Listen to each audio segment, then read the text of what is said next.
വെള്ളാപ്പള്ളി നടേശന്റെ പ്രവർത്തനങ്ങൾ മാതൃകാപരമാണെന്നും അദ്ദേഹത്തിന് നൽകുന്ന സ്വീകരണ പരിപാടിയിൽ പങ്കെടുക്കുന്നതിൽ തെറ്റില്ലെന്നും മന്ത്രി സജി ചെറിയാൻ. വെള്ളാപ്പള്ളിയുടെ വിദ്വേഷ പരാമർശത്തിൽ കേസെടുക്കണമെന്ന് മുസ്ലിം ലീഗ് നേതാവ് T Muhammad Basheer M P ആവശ്യപ്പെട്ടു. എന്നാൽ കേസെടുക്കാനാകില്ലെന്നാണ് പോലീസിന് ലഭിച്ച നിയമോപദേശം. ഒരു തരത്തിലും യോജിക്കാൻ കഴിയാത്ത തരത്തിലുള്ള പരാമർശമാണ് വെള്ളാപ്പള്ളിയുടേതെന്ന് CPM general secretary MA baby പ്രതികരിച്ചു. വെള്ളാപ്പള്ളിയുടെ വിദ്വേഷ പരാമർശത്തെക്കുറിച്ച് പാർട്ടി സെക്രട്ടറി മറുപടി പറഞ്ഞെന്ന് പറഞ്ഞൊഴിഞ്ഞ മന്ത്രി സജി ചെറിയാൻ ചോദ്യം ആവർത്തിച്ചതോടെ വെള്ളാപ്പള്ളിയെ പുകഴ്ത്തുകയായിരുന്നു. വെള്ളാപ്പള്ളി നടേശൻ ആരാണെന്ന് ഈ നാട്ടിലെ ജനങ്ങൾക്കെല്ലാം നല്ലപോലെ അറിയാം.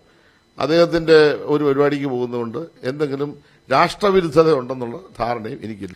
നവോത്ഥാന സമിതിയുടെ അധ്യക്ഷ സ്ഥാനത്ത് നിന്ന് വെള്ളാപ്പള്ളിയെ മാറ്റണമെന്നും കൊച്ചുകുട്ടികൾക്ക് പോലും കാര്യങ്ങൾ മനസ്സിലാകുന്നതിലാണ് കേസെടുക്കാൻ വകുപ്പില്ലെന്ന് പറയുന്നതെന്നും ടി മുഹമ്മദ് ബഷീർ MP പ്രതികരിച്ചു.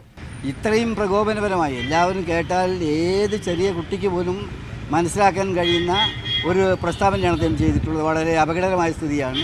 അത്തരത്തിലുള്ള കാര്യത്തിൽ കേസെടുത്തെങ്കിൽ മാത്രമേ ഇത്തരം കുറ്റങ്ങൾ പിന്നെ ആവർത്തിക്കാതിരിക്കുകയുള്ളൂ. വെള്ളാപ്പള്ളി നവോത്ഥാന സമിതിയിൽ തുടരുമോ എന്ന ചോദ്യത്തിന് അതുമായി ബന്ധപ്പെട്ടവർ ഉചിതമായി തീരുമാനമെടുക്കുമെന്നാണ് പ്രതീക്ഷിക്കുന്നതെന്ന് CPM general secretary MA baby പ്രതികരിച്ചു. നമുക്കൊരു തരത്തിലും യോജിക്കാൻ കഴിയാത്ത പ്രസ്താവനകൾ അതിറക്കുന്നതിൽ ഇതുപോലുള്ള വെള്ളാപ്പള്ളി നടേശൻ ജിയെ പോലെയൊക്കെയുള്ള പല നേതാക്കന്മാരും ഉത്സാഹം കാണിക്കുന്നുണ്ട്.